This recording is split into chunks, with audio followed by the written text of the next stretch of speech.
questa mozione che abbiamo presentato con la collega Ostanel ponga al centro della discussione di questo Consiglio un tema serio, un tema importante, anche perché spesso, troppo spesso, spieghiamo l'eccellenza del sistema sociosanitario regionale.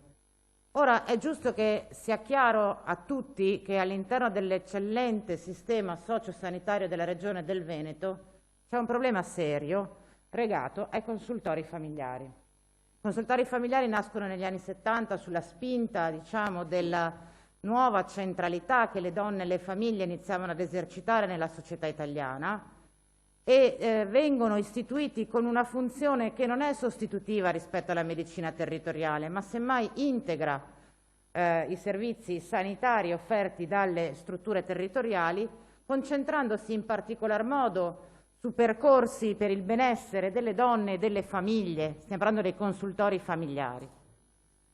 E io penso che siano un presidio strategico in generale, garantito dalla legislazione nazionale, e che oggi la loro funzione sui territori sia ancora più necessaria e indispensabile, da un lato perché si è progressivamente impoverita la territorialità della medicina e quindi dei servizi.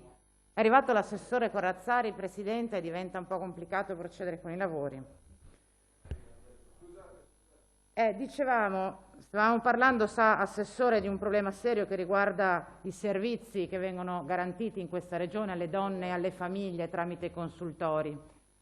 In particolar modo necessità che diventano ancora più urgenti durante la pandemia. Ora, io credo che dovremmo fare i conti rispetto al servizio che offrono i consultori familiari alla situazione della Regione del Veneto. In Regione del Veneto il numero di consultori in proporzione al numero di abitanti è fortemente sotto la media nazionale.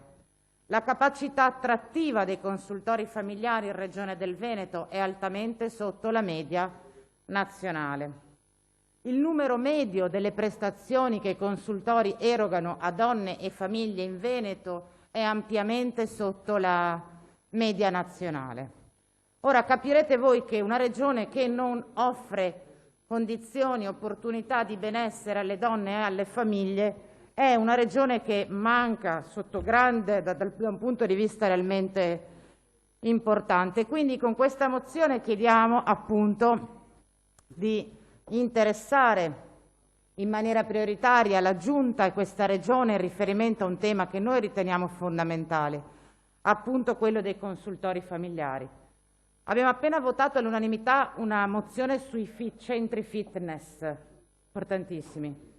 Confido di ottenere lo stesso gradimento del Consiglio regionale, senza nulla togliere ai centri fitness, anche in riferimento alla rete dei consultori del Veneto.